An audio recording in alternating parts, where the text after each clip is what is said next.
Back to కాచా kitchen. అందరూ బాగున్నారా?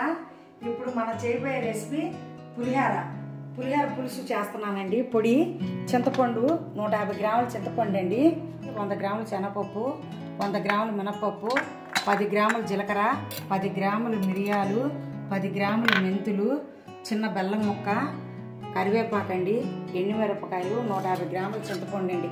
ఇట్లా వేయించుకోవాలి. చింతపండు మనం వేయించుకొని పొడి చేసుకోవాలండి. దీన్ని పొడి చేసుకున్న తర్వాత అప్పుడు ఇవన్నీ వేయించుకోవాలండి. మళ్ళీ చింతపండు బాగా పొడి కింద వస్తుంది వేయించుకుంటే.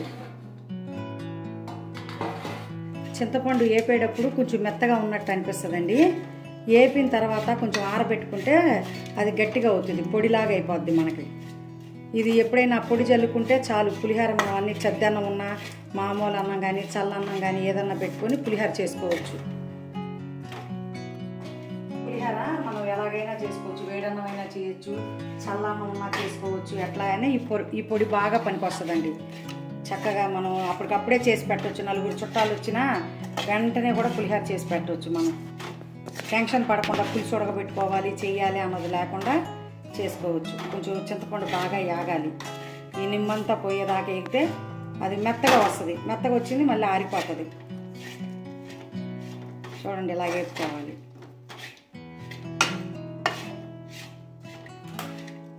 చింతపండు వేగింది కదండి, తీసి ఒక ప్లేట్లో వేసుకుందాం.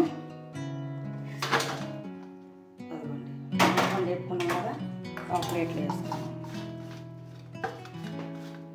శనగపప్పు వేసుకుందామండి. ఇప్పుడు నూనె వేయాలి.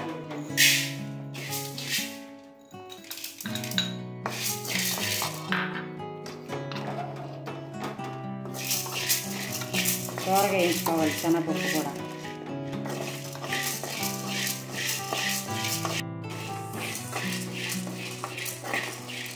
శనగపప్పు వేసి వేగింది కదా, కొంచెం వేగిన తర్వాత అండి ఇది ధనియాలు వేసుకుంటున్నాడు. 10 గ్రాముల ధనియాలు,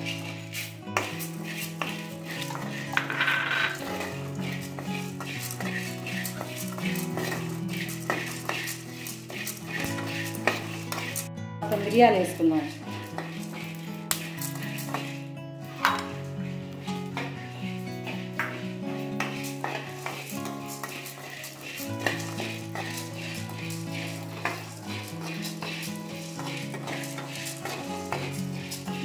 మెంతులు అండి, ఇది మెంతులు వేసుకున్నాం అండి.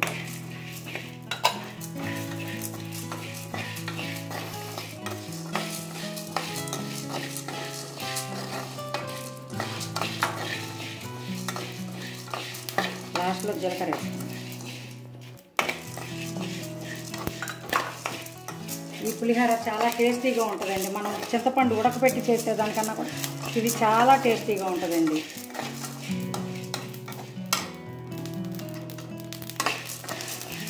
ఇప్పుడు ఎండుమిరపకాయలు వేస్తున్నామండి.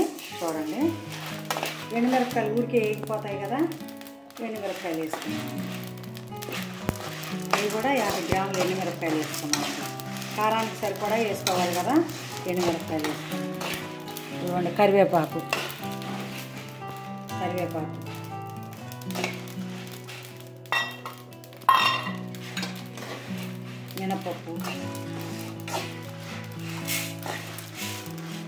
మినపప్పు ముందుగానే కొంచెం వేయించి పెట్టామండి త్వరగా. అది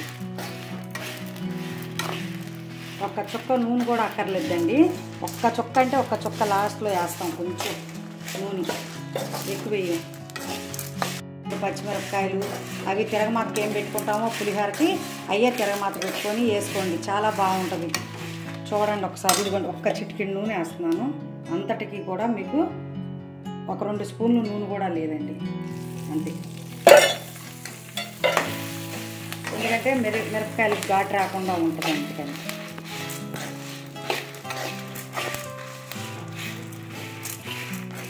చింతపండు బాగా ఆరిన తర్వాత అప్పుడు మనం పొడి చేసుకుంటే బాగుంటుందండి.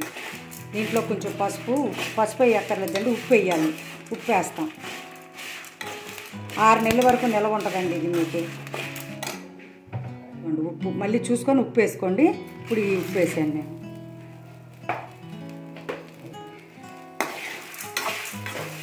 ఇలా వేయించుకోవాలి.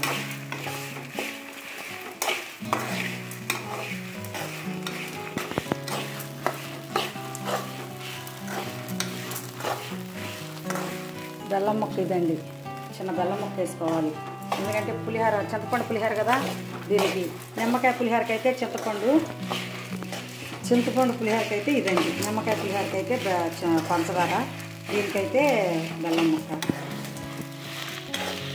చాలా బాగుంటుంది. ఒకసారి చూడండి, మీరు ట్రై చేసి చూడండి. నచ్చినట్టయితే లైక్ చేయండి, షేర్ చేయండి. పొడేసాక కూడా మీకు చూపిస్తాను ఎలా ఉంటుందో, ఒకసారి చూడండి. రెడీ అయిపోయినండి, వేపేసుకున్నాము. చింతపండు వేపి పెట్టుకున్నాం కదా, కొంచెం ఆరాక మళ్ళీ చేస్తానండి. అదిగోండి ఇలా వేపుకోవాలి. ఇప్పుడు ముందు వేపినప్పుడు ఇలా ఉంటుంది, తర్వాత బాగా గట్టిగా వస్తుందండి, ఇప్పుడు మెత్తగా ఉంటుంది. ఇలా ఉండాలండి. వేగిన తర్వాత అలా కట్టకట్ట అంటూ ఉండాలి. ఇదిగోండి ఇలాగా ఇట్లా రావాలి. మీరు కూడా ఇలా చేసుకొని పెట్టుకోండి. ఎప్పుడైనా పిల్లలకి తొందరగా మీకు పని అవ్వాలన్నా చేయాలన్నా తొందరగా ఇలా చేసుకోండి. నచ్చినట్టయితే లైక్ చేయండి, షేర్ చేయండి, సబ్స్క్రైబర్ చేసుకోండి. అమ్మలాగా ఆంటీ ఇలాగా అని అనుకోకండి. చెప్పండి, మీరేమో కామెంట్ రూపంలో తెలియజేయండి. నాకు ఏమన్నా తప్పులుంటే ఆంటీ ఇలాగ ఉంది, అమ్మ ఇలా ఉందని చెప్పండి నాకు. చూడండి, ఇదిగోండి అంత బాగా ఏగిందో చూడండి. ఈ మనం ఎండుమిరపకాయలు, మినపప్పు ఇవన్నీ వేయించుకున్నాం కదా, శనగపప్పు ఇవన్నీ మిక్సీ వేసుకుంటున్నాం. చూడండి, మళ్ళీ మనం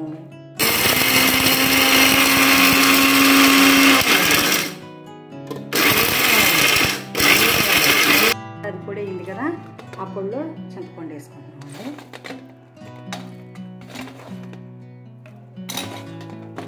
కొలతలన్నీ గుర్తుపెట్టుకున్నారు కదండి, ఆ కొలతల ప్రకారంగానే వేసుకోండి. సొంటి ఇలా వేయించుకొని వేసుకోవాలండి. అల్లంకు బదులు సొంటి ఇలా కాల్చుకొని వేసుకోవాలండి. కొంచెం వేగిన తర్వాత కాలిన తర్వాత వేసుకుంటే మంచిది, జీర్ణం అవుతుంది మంచిగా.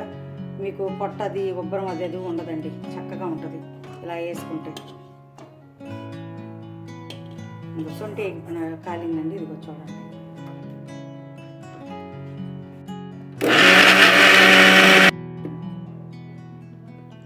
బెల్లం వేస్తున్నానండి, కొంచెం బెల్లం. అంటే పులుసులో ఇంకా బెల్లం ఉండాలి కదా, అందుకని వేసానండి. ఇది అయిపోయిందండి. మీరు కొంచెం పచ్చిమిరపకాయలు, తిరగమాత గింజలు వేసుకొని తిరగమాత పెట్టుకోవడమే, పైన పొడి జల్లు వేసుకోవడమేనండి. ఇంకా పులిహోరలోకి చాలా టేస్టీగా ఉంటుంది. నచ్చినట్టయితే లైక్ చేయండి, షేర్ చేయండి, సబ్స్క్రైబర్ చేసుకోండి.